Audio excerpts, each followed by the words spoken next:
Hi everyone, welcome to infinite estimate. My name is Rajan and आज के video में हम लोग देखने वाले हैं रीडिंग कॉम्प्रिहेंशन का एक बहुत ही इंपॉर्टेंट सा सीरीज़ जो मैं उन स्टूडेंट्स के लिए आया हूँ जिनका इंग्लिश सेक्शन बहुत मेजर आपका एक ऑब्स्टेकल है इन देयर सिलेक्शन। सर, हमारी इंग्लिश बहुत ही वीक है। हम इंग्लिश रीड करते हैं जैसा आप सजेस्ट करते हैं या फिर दूसरे टीचर सजेस्ट करते हैं या फिर जहाँ पे भी हम स्ट्रैटेजी देखते हैं, एम्फेसाइज किया जाता है कि सर रीड कीजिए, रीड कीजिए, रीड कीजिए। बट हम रीडिंग कर रहे हैं सर, हम एडिटोरियल रीड कर रहे हैं, हम जनरल पैसेज वगैरह रीड कर रहे हैं, आर्टिकल्स रीड कर रहे हैं। स्टिल जब मैं आरसी करने आता हूँ सर, तो मेरा इंप्रूवमेंट मुझे नहीं देखने को मिलता है। मैं जनरली 2 से 3 क्वेश्चन या फिर वोकेबलरी से रिलेटेड जो क्वेश्चन होते हैं वो अगर सही हो जाए तो हो जाए, बट बाकी जो मेन से रिलेटेड क्वेश्चन होते हैं जैसे इन्फरेंस के क्वेश्चन हो गए, मेन आइडिया हो गया, इन सब में सर गलत हो जाता है। एंड एक्यूरेसी के नाम पे सर कुछ नहीं है, 50% या 40% एक्यूरेसी रहती है। तो इस सारे प्रॉब्लम्स को कैसे आपका एड्रेस करना है, वो आपका ये सीरीज़ आपको हेल्प करने वाला है। क्योंकि इस सीरीज में why I am focusing only on reading combination, why not other topics. Because English section की अगर बात करें, be it your clerical exam और PO exam, you will see कि आउट ऑफ 30 10 मार्क्स के अराउंड आपका रीडिंग कॉम्बिनेशन आता है। Also in mains examination 10 mark minimum आपके आएंगे आरसी से। तो एक ऐसा टॉपिक है जहाँ पे आपको पता है कि 10 नंबर मेरे पक्के हो सकते हैं अगर मैं इसमें थोड़ा सा मेहनत करता हूँ। बट वो मेहनत करने से क्या है कि हम लोग मेहनत करने से डरते नहीं हैं, ठीक है, आप लोग भी डरते नहीं हैं, आप लोग मेहनत करते हैं। बट एक तरीका होता है कि कोई चीज़ को अप्रोच करने का, है ना। जब मैं अपने टाइम पे, मेरा भी ऐसा तो नहीं है कि इंग्लिश अच्छा है हो गया था एक टाइम पे अपने आप ही। तो जब मैंने स्टार्ट किया था तो I also tend to have this feeling कि रीड करेंगे तो हो जाएगा। एंड मैं सजेस्ट भी करता हूँ क्योंकि वो आपको हेल्प करता है, ठीक है। आपकी रीडिंग कॉम्प्रिहेंशन, आप समझने लगते हो चीज़ों को, अलग अलग तरह के आर्टिकल पढ़ना आपको समझ आता है, वो उसमें तो हेल्प कर गया। लेकिन एक बहुत ही इंपॉर्टेंट चीज़ है जो हम मिस करते हैं बच्चे, कि वो एडिटोरियल रीड करते हैं। आप देखोगे, इसीलिए आप यूट्यूब पे जाओगे तो एडिटोरियल वाला जो एनालिसिस होता है वो बहुत ही पॉपुलर है। Every teacher tend to do that, but they are not telling us कि sir after reading how to go about solving the questions that are coming from that particular passage. क्योंकि at the end of the day when you are going to appear in an examination, आपके सामने क्या आएगा screen पे? पैसे के साथ question भी होंगे। तो उन क्वेश्चंस को कैसे करना है, उसमें भी जैसे questions like main idea, primary purpose, tone, inference से रिलेटेड क्वेश्चन, तो how to go about solving those type of questions, वो आपको सीखना रीडिंग से ही नहीं आएगा। रीडिंग से आप समझ पाएंगे कि क्या पैसेज में लिखा गया है, लेकिन उससे आंसर को कैसे करना है उसके लिए एक चीज़ आपको सीखनी पड़ेगी, दैट इज क्वेश्चन प्रैक्टिसिंग। और जब आप प्रैक्टिस करोगे then you will know there are various techniques, जिससे कि आप क्या कर सकते हो, ये रीडिंग कॉम्प्रिहेंशन में जो 10 नंबर है इसमें 100% एक्यूरेसी ला सकते हो। तो क्या आप वैसे स्टूडेंट हैं जो सर रीडिंग तो कर रहे हैं बट एक्यूरेसी जब हम रीडिंग कॉम्प्रिहेंशन के क्वेश्चन करते हैं तो सर 40 to 50% ही होता है, हाफ ही क्वेश्चन करेक्ट होते हैं, बाकी इनकरेक्ट हो जाते हैं, इसकी वजह से ओवरऑल बहुत ही कम नंबर आते हैं। तो अगर ऐसा है तो ये सीरीज़ आपके लिए बहुत इंपॉर्टेंट होगा। जो मैं सीरीज़ यहाँ पे स्टार्ट कर रहा हूँ, इसमें जो सोर्स मैं यूज़ करने वाला हूँ, जो मैंने अपने टाइम पे पढ़ा था, कि देखो मैंने भी रीडिंग करी थी, बहुत सारी रीडिंग करी, तो मेरे रीडिंग कॉम्प्रिहेंशन अच्छा हो गया, समझ आने लग गई चीज़ें, बहुत ज़्यादातर टाइप के आर्टिकल्स मेरे को अच्छे से समझ आ जाते थे। But when I came across questions तो फंस जाता था। और ये आपके साथ भी होता होगा, जनरली 2 या 3 ऑप्शन में अटक जाते हैं हम लोग, हमें पता नहीं चलता कि इन दोनों में कैसे आप फाइनल आंसर तक पहुंचे। और जनरली आप देखो एक्सप्लेनेशन भी जो है बुक्स वगैरह में, वो क्योंकि टीचर आप उतना बुक्स में तो एक्सप्लेन नहीं कर सकता ना, आके आपको बताएगा कि देखो ये इसमें ऐसा है, तो वो जब लिखते हैं तो वो भी हमें कई बार क्लियर नहीं होता है, ठीक है। तो इसलिए जब मैं ये RC99 पढ़ रहा था तो इसमें एक बहुत अच्छा सा आपको एक सेट मिल जाता है आरसी का, 3 पार्ट्स में, that is 1 to 33 is easy level, then you have 34 से लेके 66 मॉडरेट लेवल का है, एंड देन एडवांस लेवल के क्वेश्चन होते हैं। मैंने इसके 99 के 99 आरसी अपने टाइम पे सॉल्व किया था बिकॉज मेरे को इंग्लिश आपका इंप्रूव करना था। But now given this era of like YouTube, जहाँ पे आप देखोगे कि यूजर्स का अटेंशन स्पैन ही उतना नहीं है, तो मैं नो डाउट 2017 से, और मैं प्राउडली कह सकता हूँ कि I was the first teacher जो RC99 के बारे में मेंशन भी किया था कि अगर आपको इंग्लिश अच्छी करनी है, क्योंकि मैं ये खुद से पढ़ के आया था, तो मुझे पता है इसका इंपॉर्टेंस क्या है। अगर आप इस पर अच्छे से टाइम इन्वेस्ट करते हो तो आप इसका रिजल्ट डेफिनेटली देखोगे। तो बैंकिंग में मैंने सजेस्ट किया, 2017 से सजेस्ट कर रहा हूँ कि आप इसको पढ़ के देखिए। सर्वेश वर्मा भी सिमिलरली, पहले कोई नहीं बोलता था बट आप देखोगे आज क्वांटम कैट सभी बोलते हैं। उस टाइम पे जब मैं बोलता था तो आप अभी तक मेरे ग्रुप में पोस्ट हैं जो मजाक उड़ाते थे कि सर्वेश वर्मा तो बैंकिंग के लिए नहीं है, लेकिन आज देखो सब उससे कर रहे हैं। तो ये एक ऐसा सोर्स है जिसको अगर आप रिलीजियसली फॉलो करोगे ना तो बहुत अच्छा हो जाएगा आपका रीडिंग कॉम्प्रिहेंशन वाला सेक्शन। और ये 10 नंबर आपके आते हैं, ये 100% एक्यूरेसी के साथ आ सकते हैं। तो उसी को लेके मैं ये सीरीज आपका स्टार्ट कर रहा हूँ, जहाँ पे मैं क्वेश्चंस आपको RC99 के सॉल्व करूंगा। क्योंकि मैं आपको बोल देता हूँ कि प्यारे बच्चों, आप क्या करो, इस रीडिंग कॉम्प्रिहेंशन वाले ये जो सेट है RC99 का, इसको सॉल्व करो। और मैं सारे आपको 99 करने भी नहीं बोलता हूँ, बिकॉज मुझे पता है कि आप लोग नहीं करोगे, majority of the people will not do, because वो एक दो आरसी पढ़ेंगे उनको डिफिकल्ट लगेगा। मैंने भी अपने टाइम पे पढ़ा था तो मुझे लगा यार क्या हो रहा है, और उस टाइम पे तो इतने रिसोर्सेज भी नहीं थे, तो अब मुझे उसी पे करना था, मुझे तो सीखना था। अब आप लोगों में से बहुत लोगों को सीखना होता है, बट आजकल क्या है कि हम जो वीक स्टूडेंट है वो एक दो आरसी पढ़ता है, आर्टिकल पढ़ता है, उसको थोड़ा सा डिफिकल्ट लगा तो वो दूसरी तरफ जाता है कि नहीं यार ये मेरे को समझ नहीं आ रहा, I will go to other source, फिर वहाँ पे समझ नहीं आया तो तीसरा सोर्स। तो ऐसे हम एक पर्टिकुलर सोर्स जो बहुत अच्छा है उसको अच्छे से समझ नहीं पाते और फिर अलग अलग सोर्सेज के पीछे जाते हैं, and eight the end of the day result नहीं आ पाता है ना। तो इसीलिए मैं आपको सजेस्ट तो कर रहा था, बट बहुत सारे स्टूडेंट जो है इसको इनिशिएट करते हैं बट एंड नहीं कर पाते हैं। जो मेरा एंड गोल है कि आप लोग कम से कम 33 आरसी सॉल्व कीजिए इस पीडीएफ से। अगर आपको पीडीएफ चाहिए तो टेलीग्राम ग्रुप का हम लिंक मैं अभी बताऊंगा, उसको ज्वाइन कर लीजिएगा, वहाँ पे पीडीएफ में आपको दे दूंगा। वहाँ पे 33 आरसी जो है वो मैं आपको इस सीरीज के अंदर करके बताने वाला हूँ।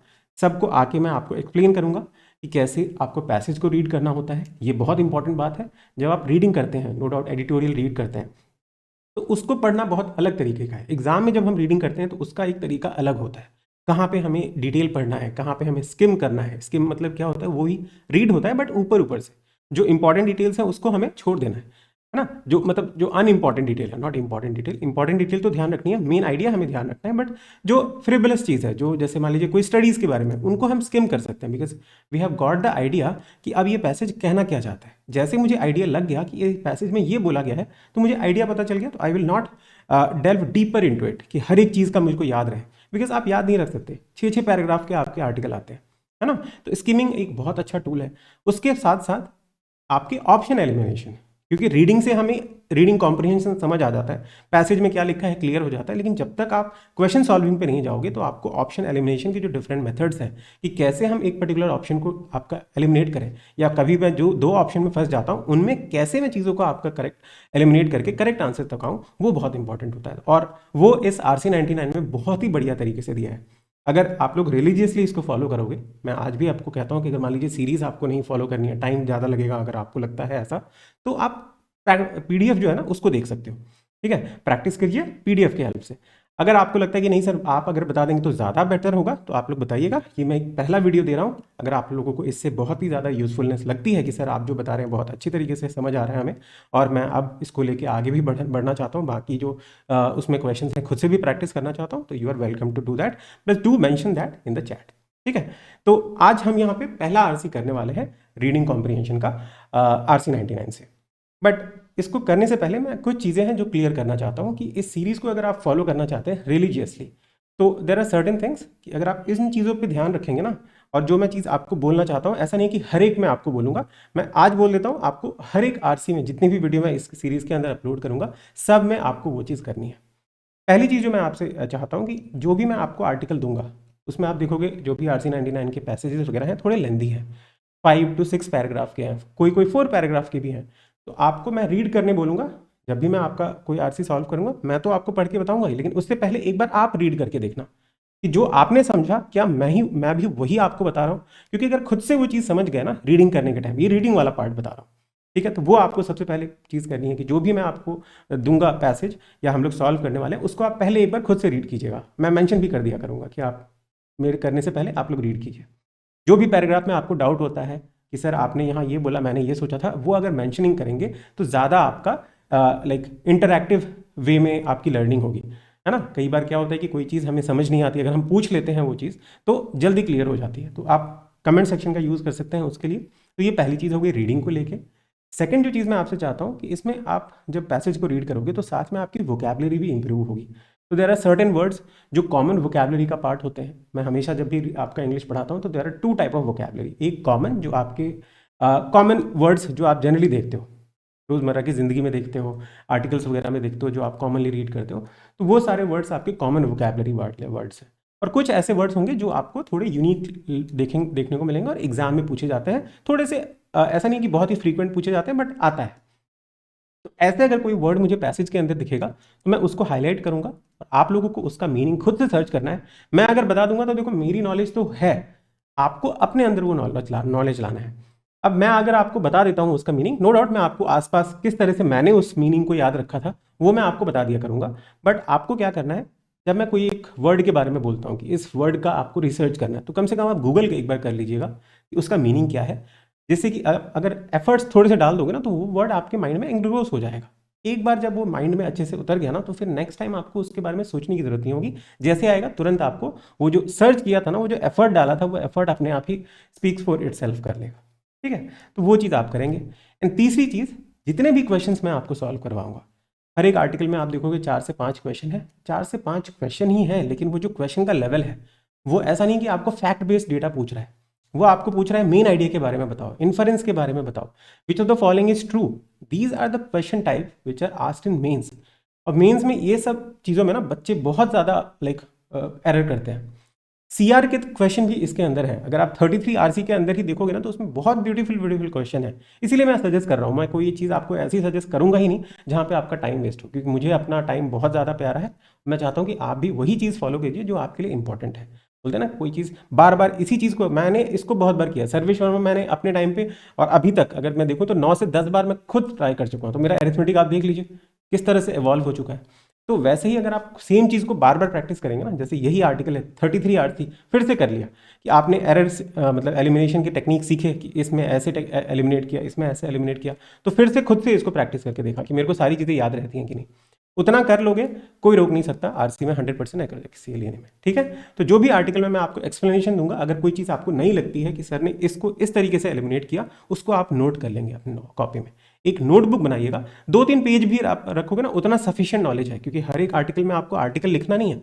बट जो मैं इंपॉर्टेंट चीज़ें बता रहा हूँ कि देखो इसमें ना इस तरह से मैंने इसको एलिमिनेट किया, अगर आपको वो लगता है कि yes this is something new जो मैं सोच नहीं पाया था, राइट इट डाउन। अगर अच्छे से कोई चीज़ को सीरियसली पढ़ना है ना, तो जो चीज़ मैं बोला है, मैंने 3 चीज़ें बोली है मैंने आपको, अगर वो चीज़ आप कर लेते हो तो आरसी आपका एक स्ट्रांग एरिया बन सकता है, गारंटी मैं देता हूँ। तो इसी के साथ सीरीज़ का श्री गणेश करते हैं। मैं आपको पहला जो क्वेश्चन है हमारा उसके पहले चलता हूँ। उससे पहले ये मेरे बारे में कुछ डिटेल्स हैं, जो भी चैनल पे पहली बार है आए हैं, तो मेरा नाम राजन है, मैं एक बीटेक मैकेनिकल इंजीनियर हूँ। मैं पहले कैनरा बैंक में काम करता था। After resigning I started, like उससे पहले ही स्टार्ट कर दिया था, बट उस टाइम से मैं आपका बैंकिंग के एस्पिरेंट्स को टीच कर रहा हूँ। बाकी डिटेल्स जो भी मेरी छोटी छोटी अचीवमेंट्स हैं वो आप यहाँ से चेक कर सकते हो। अब आ जाते हैं हमारे पहले आरसी के ऊपर। ठीक है, अब ऐसा मत करना कि सर आज ये पहली आरसी में तो आ गए, बाकी आरसी में आप नहीं आओगे। अगर आपका वीक है एंड अगर आप इसको स्ट्रांग बनाना चाहते हैं, 33 नॉट जस्ट 1, ठीक है, ये 1 पे रुकना नहीं है, 33 के 33 तक मैं आपको वीडियो अपलोड करूंगा, चाहे व्यूज़ आए ना आए। ठीक है, मैं यहाँ पे 33 वीडियो लाने वाला हूँ। अगर आप अपना इंग्लिश अच्छा करना चाहते हैं तो 33 तक एंड तक आपका कमेंट मुझे दिखेगा। ठीक है, तो चलिए स्टार्ट करते हैं पहले आरसी को। तो this is our paragraph. First let us try to read the paragraph. एक एक करके सारे पैराग्राफ को समझते हैं एंड देन क्वेश्चंस पे चलेंगे। आई विल रिक्वेस्ट कि एक बार आप लोग इसको रीड कीजिए और टाइमर के साथ रीड कीजिएगा कि कितना टाइम आपको लग रहा है। ठीक है, अगर वो 1 मिनट लग रहा है, 1 मिनट से थोड़ा कम भी लग रहा है तो बहुत अच्छी बात है। अगर 1 मिनट से ज़्यादा लग रहा है तो आपको थोड़ी सी स्पीड बढ़ाने की ज़रूरत है। तो आई होप आप लोगों ने पढ़ लिया होगा, आपको पैराग्राफ समझ भी आ गया होगा। Now let us read together. Once surrounded and protected by vast wilderness, many of the national park are adversely affected by activities outside their boundaries. The National Park Organic Act established the national park system and empowered the Secretary of the Interior to manage activities within the parks. Conditions outside the park boundaries are not subject to regulation by the Park Service unless they involve the direct use of park resources. Now this is a fairly easy paragraph. इसमें आपको क्या बोला गया है कि पहले क्या होते थे, जो भी नेशनल पार्क है उसके चारों तरफ वास्ट विल्डरनेस लिखा हुआ है। अब इसका मतलब आसान भाषा में अगर बोले तो फॉरेस्ट है, कि नेशनल पार्क जो है चारों तरफ से घिरे होते थे फॉरेस्ट से, तो ये प्रोटेक्टेड रहते थे। लेकिन आजकल क्या है कि जो बाहर आपकी एक्टिविटीज़ हो रहे हैं उनकी वजह से इसमें इफेक्ट पड़ रहा है। ठीक है, और जो आपके पास ये एक्ट था नेशनल पार्क ऑर्गेनिक एक्ट, ये आपका क्या करता था कि जो भी एक्टिविटीज़ इंटीरियर में हो रहे हैं, अंदर हो रहे हैं, उससे तो आपको प्रोटेक्शन देगा, उसको मैनेज कर सकता है। लेकिन जो भी एक्टिविटीज़ बाहर हो रहे हैं उन पे उनका कोई भी कंट्रोल नहीं था, अनलेस कि अगर बाहर जो एक्टिविटीज़ हो रही हैं वो पार्क के रिसोर्सेज को लेके हो रही हैं। अगर रिसोर्सेज को लेके होंगी तो मैनेज कर सकते हैं, एल्स नहीं कर सकते। तो ये बहुत ईजी है समझना। नाउ सेकेंड पार्ट पे आते हैं, सेवरल अप्रोचेस टू प्रोटेक्ट। तो देखो यहाँ से अगर मैं आपको बोलूँ, क्योंकि जब भी आप मेंस लेवल के आरसी पढ़ते हैं ना तो हर एक पैराग्राफ में there is a idea. So what is this idea, कि there is some problem that is going on within the national park. ठीक है, क्यों? Due to activities from outside. तो एक प्रॉब्लम पोज किया जा रहा है हमारे सामने। मैं ये कह सकता हूँ कि एक प्रॉब्लम है with respect to what, national park. ये आपको बस समझना होता है। अब आप क्या टेक अवे करेंगे कि सारी चीज़ें याद रखनी है क्या? नो, बस आपको ये हिंट अगर लग जाए कि ठीक है यहाँ पे हम लोग प्रॉब्लम्स की बात कर रहे हैं और मे बी इसी के ऊपर बिल्डअप करके हमें आगे भी पैसेजेस देखने को मिलेंगे, ठीक है। तो जब भी आप रीड करें तो इस थॉट प्रोसेस से रीड करने की कोशिश करना है कि what is the one idea that I can take away from this paragraph. Alright, now let's come back to the second one. Several approaches to protecting the national park from external degradation have been proposed, such as, तो यहाँ पे आप देखो problem थी तो उसको protect करने के लिए कि कैसे इसको ठीक किया जाए, तो बहुत सारे अप्रोचेस आपको बताए गए। उसमें से क्या है, वन आपका क्या है, focusing on enacting federal legislation granting the national park service broader power over lands adjacent to the national park. तो एक आपका क्या था कि ज़्यादा पावर दे दिया जाए किसको, जो नेशनल पार्क सर्विस वाले हैं उनको ज़्यादा पावर दे दी जाए ओवर द लैंड, जो आसपास के इलाके हैं नेशनल पार्क से उनको ज़्यादा पावर दे देंगे तो वहाँ पे वो मैनेज कर सकते हैं। फिर क्या है, legislation addressing external threats to the national park twice pass the house of representative but died without action in the senate. अब क्या होता है ना, जैसे हमारे यहाँ पे लोअर हाउस है अपर हाउस है, तो वहाँ पे ये बाहर का आपको एग्जांपल दे रहा है कि ये जो इसके रिगार्डिंग लॉ था कि ठीक है इनको हम एक्स्ट्रा पावर दे देते हैं जिससे कि आसपास के इलाकों में भी ये मैनेज कर सके। वो लॉ आपका हाउस ऑफ रिप्रेजेंटेटिव में तो 2 बार पास हो गया लेकिन सेनेट में आपका नहीं हुआ। तो ऐसा कह रहे हैं कि मन तो था लेकिन ये पूरा आपका लॉ में चेंज नहीं हो सका। Also brought to the table, तो ये आपका ऑल्सो जैसे आया तो क्या होगा, एक सेवरल अप्रोच बोला था ना, तो one of the approach is this one and this is definitely going to be another approach. तो क्या है, also brought to the table as a possible remedy. Remedy का मतलब आई होप आप लोगों को समझ आता होगा, अगर आता है तो कमेंट सेक्शन में जरूर बताइएगा। So as a possible remedy is giving the state bordering the park a significant and meaningful role in developing federal park management policy. तो दूसरा क्या था कि जो भी स्टेट नेशनल पार्क के बाउंड्री से आपके सामने आते हैं उनको एक मीनिंगफुल और सिग्निफिकेंट रोल दिया जाए जिससे कि वो भी क्या कर सके, फेडरल पार्क जो है उसके मैनेजमेंट पॉलिसी में हिस्सा ले सके।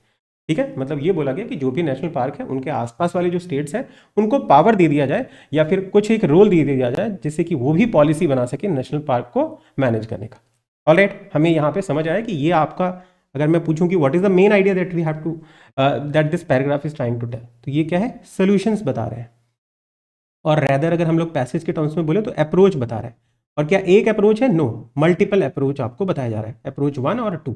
अब ये अप्रोच 1 एंड 2 क्या हमें याद रखने की जरूरत है, नो। जैसे ही मुझे अप्रोच वाला क्वेश्चन आएगा कि what are the things that are proposed to manage the activity outside the national park, तो आप क्या कर सकते हैं, पैरा नंबर 2 को आके चेक कर सकते हैं। तो ये हमें ध्यान रखना है। पैरा 2 भी आई होप सबको क्रिस्टल क्लियर हो गया होगा।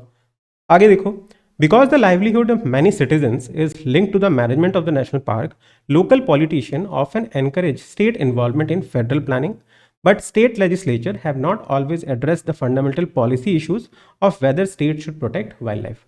तो यहाँ हमें क्या बोला गया, ये बहुत ही छोटा सा पैराग्राफ है, इजी भी है, कि जो भी आपका नेशनल पार्क है उसके आसपास जो भी आपके सिटीजन्स रहते हैं उनकी लाइवलीहुड जो है वो किसके ऊपर डिपेंडेंट है, तो मैनेजमेंट ऑफ नेशनल पार्क के ऊपर डिपेंडेंट है। इसीलिए क्या करते हैं कि जितने भी लोकल पॉलिटिशियंस हैं वो एनकरेज करते हैं कि स्टेट इन्वॉल्व हो इन फेडरल प्लानिंग, नेशनल पार्क की प्लानिंग में आपका इन्वॉल्वमेंट स्टेट का होना चाहिए। ये कौन करते हैं, लोकल पॉलिटिशियंस करते हैं। लेकिन स्टेट लेजिस्लेचर्स जो है ये उन्होंने अपना ये जो मुद्दा है ना इसको अच्छे से एड्रेस नहीं किया है कि उनको प्रोटेक्ट करना चाहिए कि नहीं वाइल्ड लाइफ वगैरह को, उस पर उन्होंने उतना अच्छे से सोचा नहीं है, सोच विचार नहीं किया है, ऐसा कुछ बोला गया।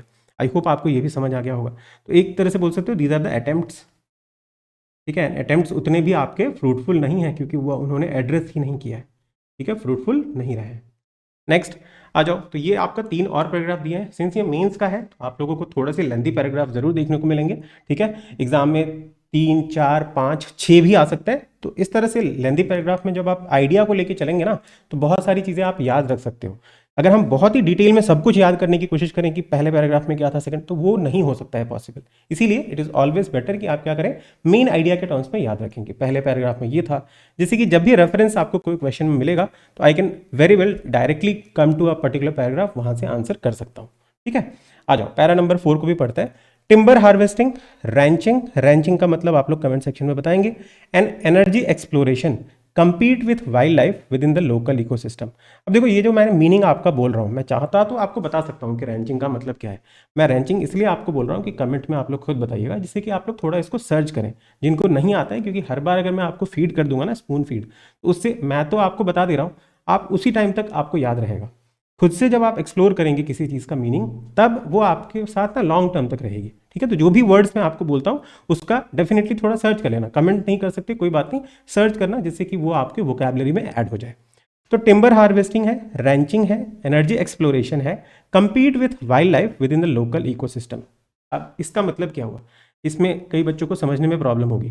टिम्बर हार्वेस्टिंग या एनर्जी, आपने देखा होगा ना कि कई बार हम लोग फॉरेस्ट को काट देते हैं, किस लिए, टिम्बर के लिए या एनर्जी एक्सप्लोरेशन के लिए।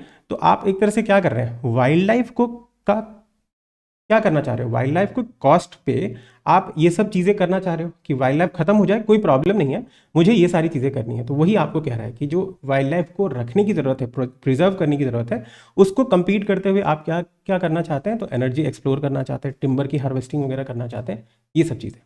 प्रायोरिटीज़ मतलब आपकी क्या है, you are not protecting wildlife but you are prioritizing these things.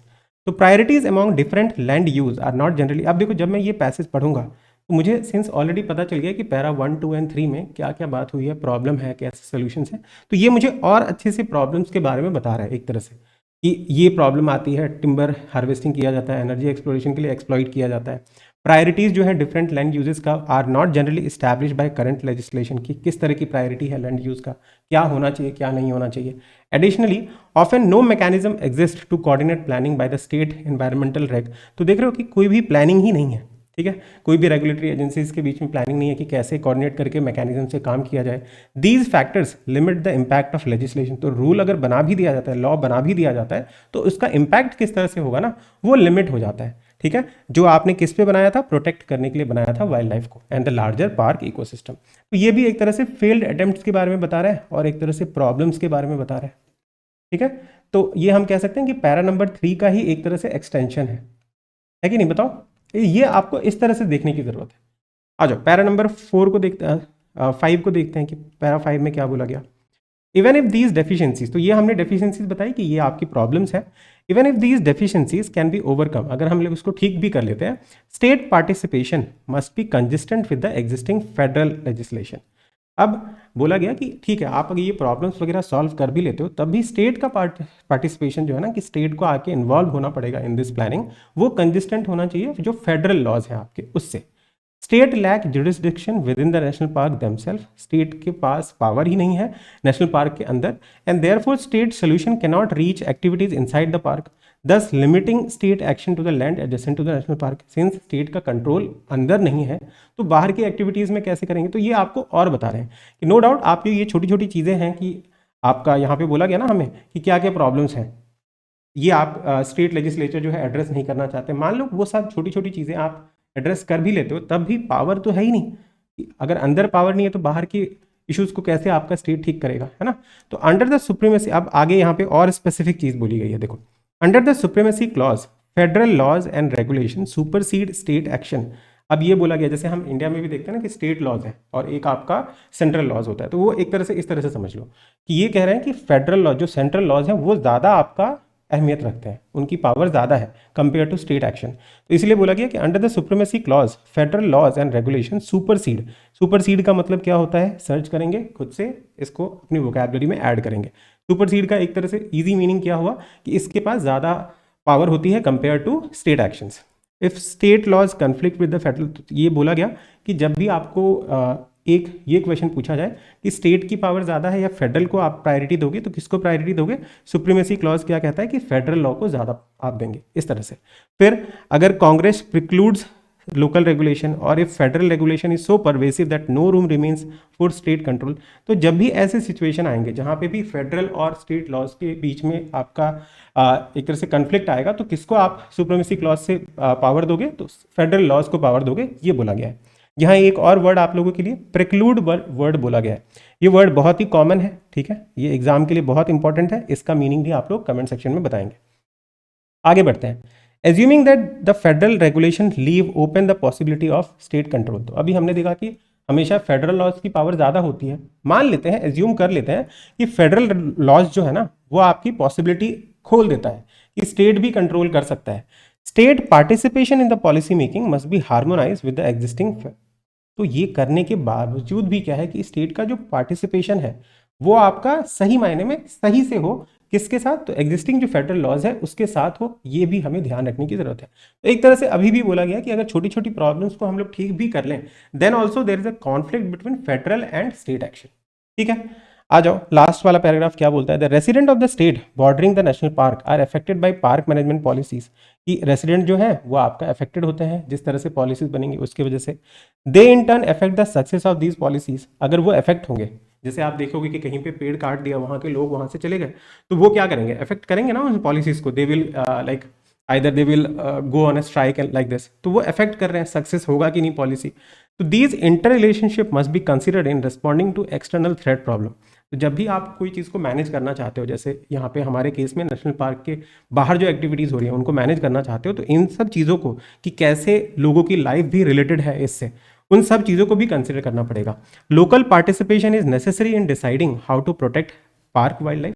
Local participation आपका इंपॉर्टेंट है डिसाइड करने में कि किस तरह से आपका पार्क के वाइल्ड लाइफ को प्रोटेक्ट किया जाए, तो इसको कंसिडर लेके चलना पड़ेगा। Local interest should not however dictate national policies. अब ऐसा भी नहीं है कि बस लोकल्स के इंटरेस्ट के लिए ही हम क्या करें, कोई चीज़ खराब भी हो रही है तो बोलेंगे कि नहीं लोकल के इंटरेस्ट में है तो ये कर दो, ऐसा नहीं होना चाहिए। नेशनल पॉलिसीज उसके बेस में नहीं होने चाहिए। Not should they be used as a pretext to ignore the threats to park reason.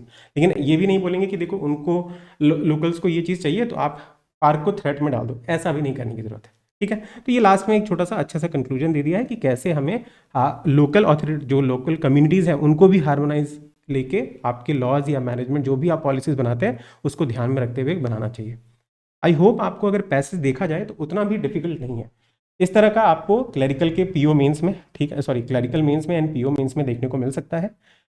Length जो है थोड़ा सा कम हो सकता है, जैसे यहाँ पे आपको 6 पैराग्राफ दे दिए हैं तो 5 पैराग्राफ या 4 पैराग्राफ आ जाए, बट लेवल इस तरह का रहेगा। आई होप आपको पैराग्राफ तो अच्छे से समझ आ गया होगा। नाउ एक एक करके इसके जो 4 क्वेश्चन है उसको देखते हैं। इसीलिए मैं कह रहा हूँ कि देखो ये RC 99 का ना पहला पैसेज है। अगर आप इस पर प्रैक्टिस कर लोगे कि कैसे रीड करना है, किस तरह के क्वेश्चन, और इसके क्वेश्चन ऐसे नहीं होंगे कि आपको डायरेक्टली उठा के क्वेश्चन पूछ लिया, बहुत ही डीप में क्वेश्चन पूछा है। जैसे जैसे आप इस तरह के क्वेश्चंस करोगे, जो मैं आपको बोल रहा हूँ कि ये आपका पहला लेक्चर है और भी मैं लेक्चर प्रोवाइड करूँगा, अगर सारे लेक्चर्स को आप अच्छे से प्लानिंग के साथ देखते हो कि आज मैंने इसमें सीखा, जो जो चीज़ सीख रहे हो उसको एक नोटबुक में बना लो, जैसे कि 33 RC जैसे ही कंप्लीट होता है तब तक आपकी RC बहुत ही स्ट्रांग हो जाए। ठीक है, बट मेक श्योर जो भी मैं चीज़ें बोलता हूँ उसको आप अप्लाई करना जब भी आप RC की प्रॉब्लम करते हैं, या खुद भी जब इसको फिर से प्रैक्टिस करते हो तो फिर से देखना कि मेरे को वो सारी चीज़ें याद आती हैं कि नहीं। ऑलराइट, नाउ देखो क्वेश्चन नंबर 1 क्या कहता है हमें, what is the main purpose of the author in writing the passage. जब भी हम लोग मेन पर्पस की बात करते हैं तो हम हमेशा थ्रू आउट द पैसेज देखते हैं, ओवरऑल पैसेज को देखते हैं। ऐसा कुछ नहीं होगा कि आप पैरा 6 को ये जो इंपॉर्टेंट पॉइंट है वो बता दो तो उससे काम हो जाएगा, या पैरा 1 का अगर मेन आइडिया बता दो तो उससे हो जाएगा, वो पार्शियल आंसर होगा। हमें जब भी मेन पर्पस बोला जाए ऑथर का तो पूरे पैसेज को देखना पड़ेगा कि ओवरऑल आइडिया क्या था, सारे छोटे छोटे आइडियाज़ को मिला के ओवरऑल वो क्या कहना चाहता था। ठीक है, तो एक तरह से हम अगर अभी सोचें without looking at the option, तो वी कैन से कि there was a problem in managing the like national park, जो आउटसाइड एक्टिविटीज़ हैं उनको मैनेज में, और उसमें अंदर क्या क्या प्रॉब्लम्स हैं, पॉलिसीज बनाने में क्या क्या चीज़ें ध्यान रखनी है, उसको लेके ये पैसेज लिखा गया है। ठीक है, तो आ जाओ। Argue that rampant timber harvesting is degrading national park. और टिम्बर हार्वेस्टिंग की बात जो है ना वो बस इसी पैराग्राफ में हुई है, and this is not related to the entire passage. No doubt related है, बट यही पूरा मेन पर्पस नहीं है कि टिम्बर हार्वेस्टिंग जो है वो आपका डिग्रेड कर रहा है। There are other factors also, तो ये बहुत लिमिटेड ऑप्शन हो गया, एलिमिनेट कर देंगे। ठीक है, अच्छा, describe a plan of action to resolve an issue. एक इशू है आपके पास, उसको फिक्स करने के लिए क्या प्लान ऑफ एक्शन होना चाहिए, और ए प्लान ऑफ एक्शन दिया है। ठीक है ना, लेकिन आप लोग मुझे बताइए, इसीलिए ये छोटी छोटी चीज़ें हैं, ये आपको अच्छा लग सकता है कि सर एक इशू था। ठीक है, इशू क्या है, तो नेशनल पार्क के बाहर वाली एक्टिविटीज से नेशनल पार्क पे इफेक्ट पड़ रहा है, तो उसको रिजॉल्व करने के लिए प्लान ऑफ एक्शन दिया गया है कि क्या क्या प्लान ऑफ एक्शन होना चाहिए। तो ये मुझे ठीक लगता है, अभी इसको एलिमिनेट नहीं करते हैं, इसको रख लेते हैं कि सर ये तो यूज हो सकता है। ऑलराइट, आ जाओ सी पे आ जाओ। Discuss different approaches to dealing with a problem. तो देखो ये ऑप्शन, बी ऑप्शन और C option, they are very close. ये डिफरेंट अप्रोचेस आपको बता रहा है कि कैसे एक प्रॉब्लम से जूझना है। ठीक है, अब आपके मन में आएगा कि सर यहाँ प्रॉब्लम तो लिखा नहीं है। देखो मेन पर्पस जब भी क्वेश्चन आएगा तो वहां पे वो वर्ड एग्जैक्ट उठा के नेशनल पार्क नहीं भी लिखेगा ना, तो then also that is correct. अगर वो आपको पर्पस बता रहा है कि देखो ये पैसेज लिखने के बिहाइंड ऑथर का क्या सोच था, कि वो एक प्रॉब्लम को एड्रेस करना चाहता है with the help of either a single plan और अ डिफरेंट अप्रोच, तो अब अगर इन दोनों में हम लोग देखें तो मैं एक चीज आपका डेफिनेटली कह सकता हूं कि सर बी और सी में ना आप बी को प्रेफरेंस नहीं देंगे, सी को प्रेफरेंस देंगे। वाई? क्योंकि देखो सेवरल अप्रोचेस की बात की गई है कि क्या क्या होना चाहिए। तो एक, लोकल्स को भी साथ लेके चलना चाहिए, स्टेट और फेडरल के बीच में आपका जो अप्रोच है वो भी आपको दिया गया है। देन यहाँ पे देखो, यहाँ लिख के भी दिया था सेवरल अप्रोचेस, ठीक है। तो सिंगल प्लान ऑफ एक्शन नहीं है, देयर आर मल्टीपल अप्रोचेस। तो मैं किसको प्रेफरेंस दूंगा? बी के जगह पे सी को प्रेफरेंस दूंगा। तो बी भी आपका एलिमिनेट कर सकते हो आप, ठीक है, क्योंकि मुझे उससे अच्छा एक ऑप्शन मिल गया है। डी पे आ जाओ, सजेस्ट दैट लोकल पार्टिसिपेशन, ये भी आपका लास्ट में बोला गया है, ओनली पैरा 6 में बोला गया है, तो ये लिमिटेड है, इसको भी हटा देंगे। ई पे आ जाओ, to assure that national parks are adversely affected by activities outside their. तो ये पॉइंट तो दिखाना चाहता ही था, ये तो पैरा 1 का पॉइंट है कि नेशनल पार्क के बाहर जो एक्टिविटीज हो रही हैं उसकी वजह से नेशनल पार्क पे इफेक्ट पड़ रहा है। This is something that we know from para 1 itself, but that is not the whole idea behind the like passage. और भी चीजें हैं कि कैसे उस प्रॉब्लम को रिजॉल्व करना है, क्या क्या आपके मीन्स हो सकते हैं, वो चीज आपका हमें बोला गया है। तो वो चीज यहाँ पे मेंशन नहीं है, तो ये लिमिटेड है, इसको भी हटा देंगे। Hence your correct answer is what? Option number C. I hope आपको समझ आ गया होगा। अगर आ गया है तो एक बार, अगर आप लाइक नहीं किया है तो लाइक कर दीजिएगा। चलिए नेक्स्ट क्वेश्चन को देखते हैं, ट्राई कीजिए आप लोग इसको। आई होप आप लोगों ने ट्राई किया होगा और आपका आंसर आया होगा। Now let's look at this question. देखो क्या बोला है, the passage provide support for which of the following assertion. तो जो पॉइंट्स है उसमें से कौन सा पॉइंट है जो पैसेज सपोर्ट करता है?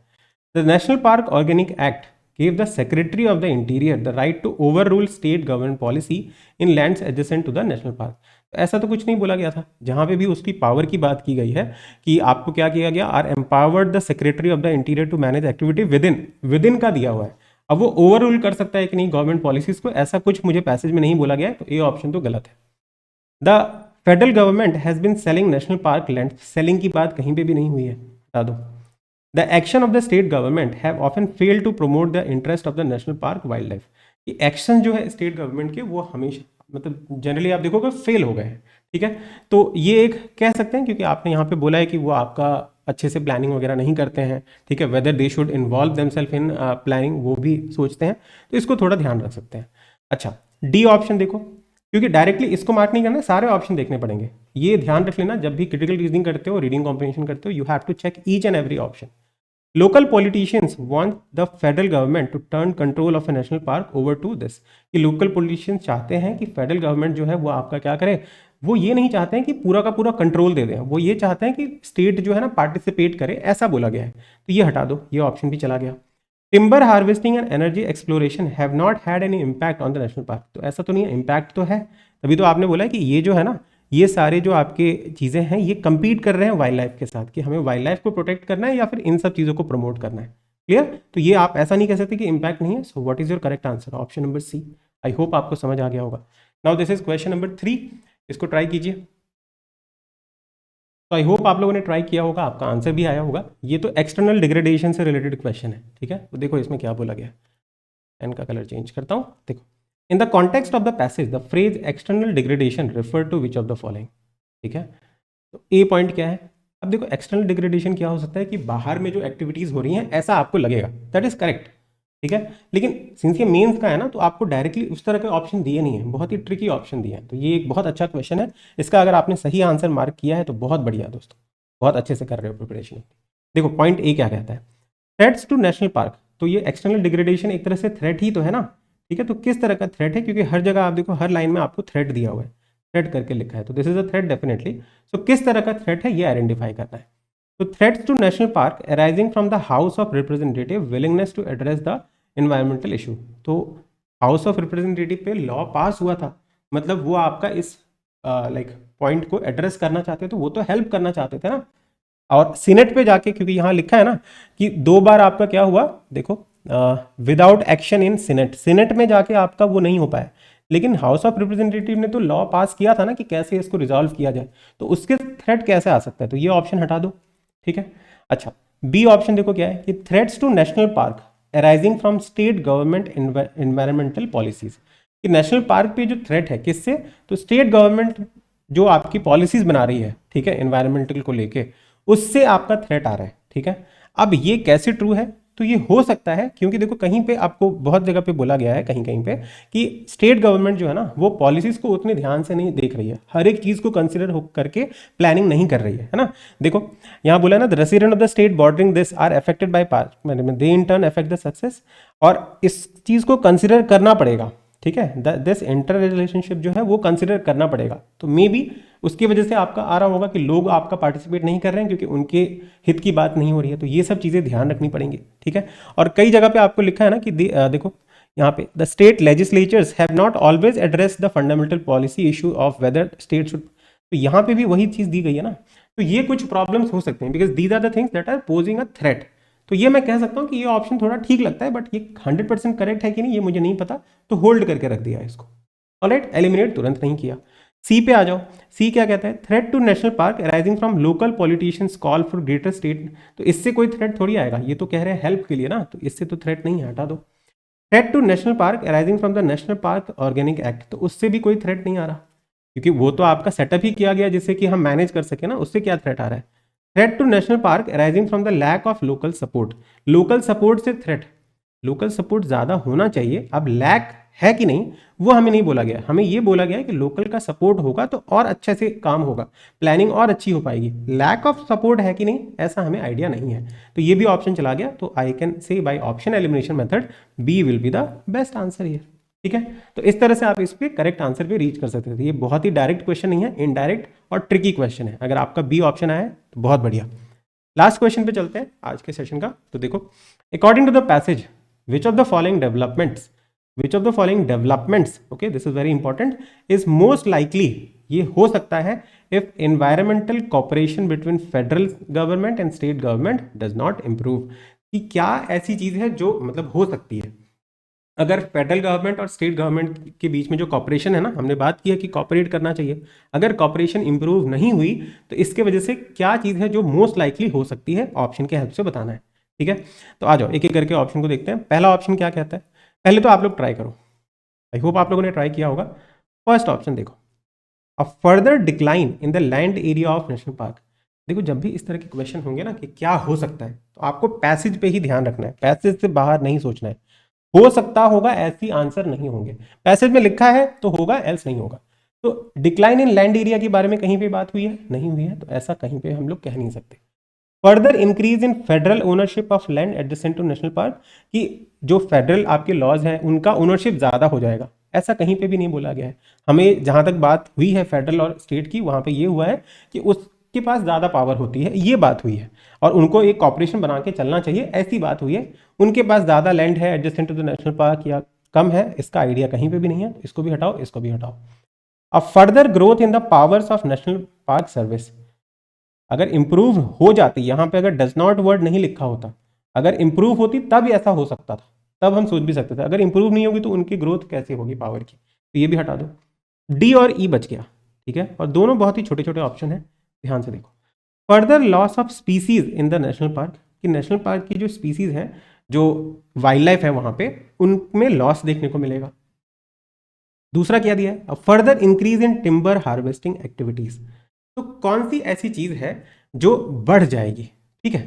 अब देखो इसको लेके ना बहुत ज्यादा कंफ्यूजन होगा जब आप इसको देखोगे, जैसे ही मतलब एबीसी बहुत आसान है, डी और ई में आके कंफ्यूजन होता है, और ऐसे में ही क्या होता है, गलत हो जाता है। आप लोग एग्री करेंगे, 100% बच्चे इसमें आके कंफ्यूज हो जाएंगे कि सर किसको करना है किसको नहीं करना है।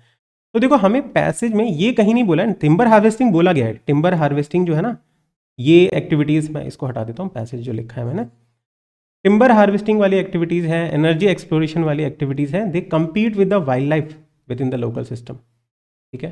तो ये सारे एक्टिविटीज क्या कर रहे हैं, वाइल्ड लाइफ के साथ कंपीट कर रहे हैं। तो कौन सी ऐसी चीज है जो लॉस में जा रही है, वाइल्ड लाइफ लॉस में जा रही है, और वाइल्ड लाइफ क्या है, एक तरह से स्पीसीज है नेशनल पार्क की, तो ये मेरा ऑप्शन हो सकता है। लेकिन फर्दर इंक्रीज आपका होगा कि नहीं, ये इंक्रीज कर रहे हैं या नहीं कर रहे हैं, ऐसा हमें कहीं पे भी बोला नहीं है। बोला है कि these activities are going to hamper this, है ना, वाइल्ड लाइफ आपका कम होगा क्योंकि ये सारी एक्टिविटीज को ज्यादा प्रायोरिटी दी जा रही है, वाइल्ड लाइफ को कम दी जा रही है। अब ये मैं डेफिनेटली इसका मतलब कह सकता हूं कि वाइल्ड लाइफ आपकी घटेगी क्योंकि इन सबको प्रायोरिटीज ज्यादा दी जा रही है ना। किस तरह से लैंड को यूज किया जाएगा, तो उस पर आप सोच ही नहीं रहे कि वाइल्ड लाइफ के बारे में सोचना है हमें। आप किसके बारे में सोच रहे हो? इन सब के बारे में सोच रहे हो। बट क्या टिम्बर की हार्वेस्टिंग एक्टिविटी जो है उसमें फर्दर इंक्रीज देखने को मिलेगा, या फिर अभी ही इतनी ज़्यादा तादाद में हो रहा है कि आपका वाइल्ड लाइफ खत्म हो सकता है? ऐसा मेरे पास आइडिया नहीं है ना, पैसेज में ये नहीं बोला है। तो हम यहाँ पे क्या बोल सकते हैं कि what will be the suitable option? Option has to be D option. ये आपका करेक्ट है, ये इनकरेक्ट हो जाएगा। तो इस तरह से आप सोचिए कि, और ऐसे भी आप सोच सकते हो कि ओवरऑल इस पैसेज में हमें क्या चीज़ के बारे में बोला गया है? थ्रेट ऑन नेशनल पार्क के आसपास के जो इलाके हैं उसकी वजह से नेशनल पार्क पे जो इफेक्ट पड़ रहा है, तो इफेक्ट उस चीज़ पे है, वो चीज़ आपका खराब होगी। तो these are the developments that we are talking about, not the further increase in timber harvesting activities. ठीक है। और अगर आपको मान लीजिए इससे भी मैं सेटिस्फाइड नहीं हूं, तो आप ऐसा सोचिए कि टिम्बर एक्टिविटीज़ से, ठीक है, इस चीज़ से रिलेट करो कि टिम्बर एक्टिविटीज़ स्टेट कॉपरेशन और स्टेट मतलब फेडरल गवर्नमेंट के कॉपरेशन से कैसे रिलेटेड है? क्या ये रिलेटेड है कि इनके बीच में कॉपरेशन होगा तभी आपका टिम्बर हार्वेस्टिंग इंक्रीज होगी? होगी क्या? नहीं होगी। अगर ये इंप्रूव नहीं हुआ तब लॉस ऑफ वाइल्ड लाइफ हमें डेफिनेटली देखने को मिलेगा। बात समझ रही है? उस तरह से पॉइंट ऑफ व्यू से सोचो कि अगर फेडरल और स्टेट गवर्नमेंट के बीच में उनकी रिलेशनशिप इंप्रूव नहीं होते हैं तो क्या इसके वजह से टिम्बर हार्वेस्टिंग इंक्रीज हो जाएगी क्या? कोई तुक बनता है? कहीं पे भी ऐसा लिखा है? लेकिन हम यहाँ पे स्टेट गवर्नमेंट और आपका फेडरल गवर्नमेंट के बीच में एक अच्छा कॉपरेशन बने, ऐसा क्यों कह रहे हैं? जिससे कि नेशनल पार्क में और डिग्रेडेशन ना हो पाए, मतलब और लॉस हो सकता है, ये कहना चाह रहे हैं ना। Hence this is your correct answer. तो ये एक अच्छा तरीका हो गया इसको और अच्छे से देखने का। ठीक है। तो आई होप आपको ये जो चारों क्वेश्चन थे ये समझ आए होंगे। This is the first RC. मैंने ट्राई किया है कि आपको जितना सिंपल हो सके उतने सिंपल लैंग्वेज में बताऊं, कोई भी जार्गन्स वगैरह यूज नहीं किए हैं कि आरसी के ये रूल याद कर लो। अगर आप पैसेज को अच्छे से पढ़ते हो और ऑप्शन एलिमिनेशन जो मैंने आपको सिखा रहा हूँ वो अगर आप सीखते हैं तो कोई ऐसा आरसी का प्रॉब्लम नहीं होगा, बीईटी और मेंस और प्री आरसी, जो आप नहीं कर पाए 100% एक्यूरेसी के साथ। तो ये सीरीज़ को आप लोग थोड़ा प्यार दिखाइएगा। वीडियो को एंड करते हैं। आई होप आप लोगों की इंग्लिश की जर्नी जो है इस सीरीज़ के हेल्प से थोड़ी सी आपकी ईजी हो जाएगी। Thank you so much and all the very best.